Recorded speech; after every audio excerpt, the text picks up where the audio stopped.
നമസ്കാരം, മലയാളി വാർത്തയിലേക്ക് സ്വാഗതം. പിതാവിന്റെ സ്വത്ത് തിരികെ കിട്ടാൻ അമേരിക്കയിൽ താമസം തുടങ്ങി അമേരിക്കയെ തന്നെ ഒറ്റിയ കഥ. 44-കാരിയായിട്ടുള്ള ഷമൂം മാഫി അറസ്റ്റിലായി എന്ന വാർത്ത പുറത്തു വരുമ്പോൾ ഞെട്ടിക്കുന്ന പല റിപ്പോർട്ടുകളാണ് വ്യക്തമാകുന്നത്. അമേരിക്കയിൽ ആഡംബര ജീവിതം സുഖവാസം, പക്ഷേ പണി അമേരിക്കയ്ക്കെതിരെ. ആഡംബര ജീവിതത്തിന്റെ മറവിൽ ഡ്രോണുകളും ബോംബുകളും കടത്തി അമേരിക്കയെ ചതിക്കുകയായിരുന്നു ലേഡി മാഫി എന്നുള്ള വിവരങ്ങളാണ് പുറത്തുവരുന്നത്. ഇക്കഴിഞ്ഞ ശനിയാഴ്ച രാത്രി ലോസ് ആഞ്ചലസ് അന്താരാഷ്ട്ര വിമാനത്താവളത്തിൽ വച്ചാണ് ഈ ലേഡി മാഫിയെ പോലീസ് അതിനാടകീയമായിട്ട് കസ്റ്റഡിയിലെടുക്കുന്നത്. സുഡാനിലെ ആഭ്യന്തര യുദ്ധത്തിനായി ഇറാൻ നിർമ്മിച്ച ആയുധങ്ങൾ മറച്ചുവെച്ചു എന്നതാണ് അറസ്റ്റിലാകപ്പെടുമ്പോൾ ഇവർക്കെതിരെയുള്ള ആരോപണം. മാരക പ്രഹരശേഷിയുള്ള ഡ്രോണുകൾ, ബോംബുകൾ, ബോംബ് ഫ്യൂസുകൾ എന്നിവയ്ക്കൊപ്പം ദശലക്ഷക്കണക്കിന് വെടിയുണ്ടകളും ഇവർ കടത്തിയതായാണ് US ആരോപിക്കുന്നത്.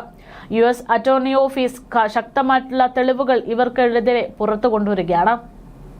അമേരിക്കയുടെ സുരക്ഷാ നിയമങ്ങളെ കാറ്റിൽ പറത്തിക്കൊണ്ടാണ് ഇവർ ഇത്തരമൊരു ഇടപാടുകൾ നടത്തിയത് എന്ന് പറയുമ്പോൾ പുറത്തുവരുന്ന വിവരങ്ങൾ അതിലേറെ ഞെട്ടിക്കുന്നത്. ഇറാൻ സർക്കാരിന് വേണ്ടി ആയുധ ഇടപാട് നടത്തിയതിന് US-ൽ സ്ഥിരതാമസമാക്കിയിരുന്നു ഇവർ.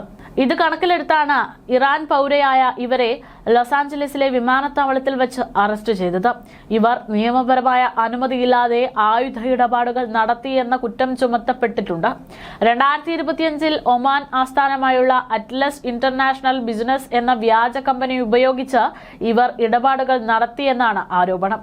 ഇറാന്റെ സൈനികോപകരണമായിട്ടുള്ള മോഹജർ 6 സായുധ ഡ്രോണുകൾക്കായി $70 ദശലക്ഷം കരാർ ഉണ്ടാക്കിയെന്നും 2023 മുതൽ സുഡാന്റെ പ്രതിരോധ മന്ത്രാലയത്തിലേക്ക് 55,000 ബോംബ് ഫ്യൂസുകൾ എത്തിച്ചു എന്നുമാണ് ഇവർക്കെതിരെയുള്ള മറ്റാരോപണങ്ങൾ.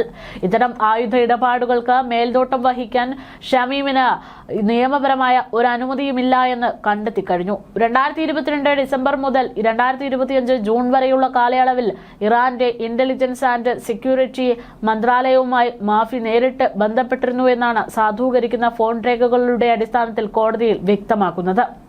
2013-ൽ ഇറാനിൽ നിന്നെത്തിയ മാഫിക്ക് 2016-ൽ US-ൽ സ്ഥിര അനുമതി നൽകുകയായിരുന്നു.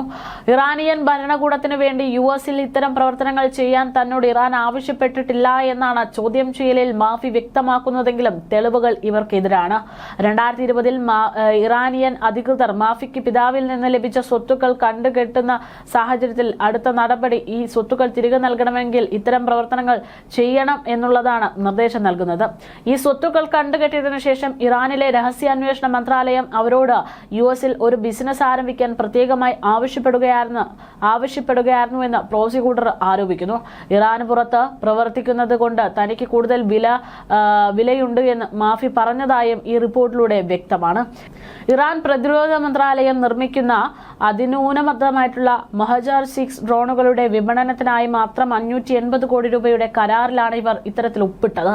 2023 മുതൽ രൂക്ഷമായിട്ടുള്ള ആഭ്യന്തര കലാപം തുടരുന്ന സുഡാൻ പ്രതിരോധ മന്ത്രാലയത്തിനാണ് ഈ ഡ്രോണുകൾ 55,000 ബോംബ് ഫ്യൂസുകൾ എന്നിവയൊക്കെ കൈമാറിയതെന്നും അന്വേഷണ സംഘം കണ്ടെത്തുന്നു. ഇറാൻ രഹസ്യാന്വേഷണ ഏജൻസിയായ MOIS-മായി ഇവർക്ക് അടുത്ത ബന്ധമുണ്ട് എന്നാണ് ചില ഫോൺ രേഖകളുടെ വ്യക്തമാകുന്നതെന്നും അന്താരാഷ്ട്ര മാധ്യമങ്ങൾ റിപ്പോർട്ട് ചെയ്യുന്നുണ്ട്. അമേരിക്കൻ മണ്ണിലിരുന്ന് ഇറാന് വേണ്ടി ചാരപ്പണി എന്ന വാർത്തയാണ് ഇതോടുകൂടെ ലോകമാസകലം വ്യാപിച്ചത്.